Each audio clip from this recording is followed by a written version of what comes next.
Hello and welcome to Innate Chiropractic of Manhattan's video blog, where just in a couple of minutes we're going to be educating your mind and empowering your body to be healthy. Today's topic, sleep. The first thing what we have to address when we're talking about sleep is the amount of time you need to sleep. Now, the best research says between 6 and 8 hours. Personally, 7 to 7.5 is my optimum. That's where I have peak energy. If you're sleeping less than 6 hours a day, you're really not giving yourself enough time to heal from the day before's activities. If you're sleeping 9 hours or more, hopefully you're a teenager or you're just very young, because as you get to be an adult, 6, 7, 8 should be your max. All right, so next let's talk about sleep positions. There are a few different positions when you sleep. The one I'm going to talk about first is sleeping on your back. It tends to be the least amount of people that I find sleep on their back. But if you are going to sleep on your back, here's the best way to do it. First, either no pillow at all or one thin neck pillow just to support your head so you're not pitched back like that. You don't want so big of a pillow that pushes your head forward. Just a nice thin pillow to keep your head neutral. Okay? The other thing that you should have as a back sleeper is a pillow underneath your knees to keep them slightly bent so your back isn't an extension and creating some discomfort while you sleep. In general, back sleepers tend to be very comfortable in whatever they've come up with as a way of sleeping throughout their life. So let's go into some other ways of sleeping. Side sleeping, which is the most common. Here's my rules for side sleeping. First, let's talk about the neck pillow. The neck pillow should be basically this thick.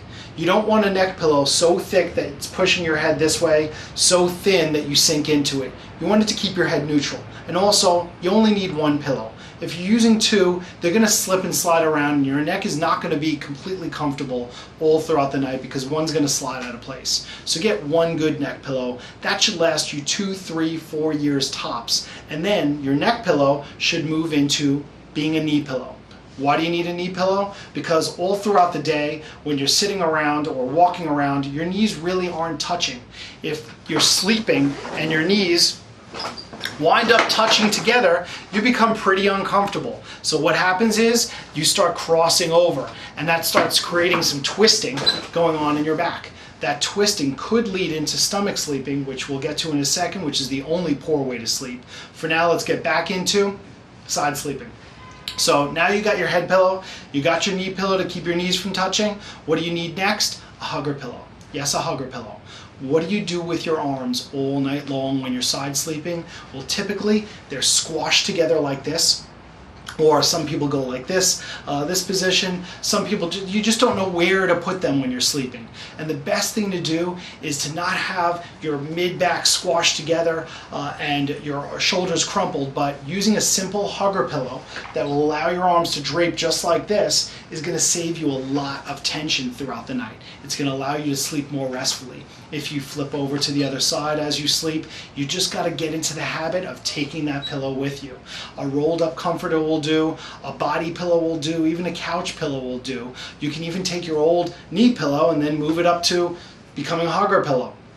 Your pillows could last you conceivably 6, 7, 8 years, but you don't want to have an 8-year-old neck pillow. If you got one if you had one that long, you got to get rid of it.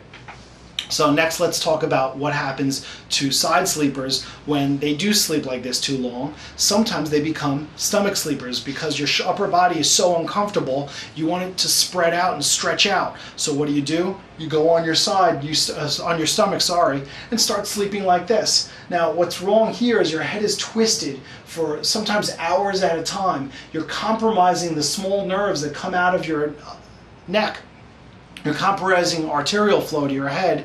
You're really creating a ton of stress that will build up and cause problems. It's just a matter of time. So please, if you're a stomach sleeper, get off your stomach. Learn to be a side sleeper or a back sleeper. Okay? That's the info that we have for the day. I hope it helps you sleep better. If you need more info, check us out at www.innatechiro.com.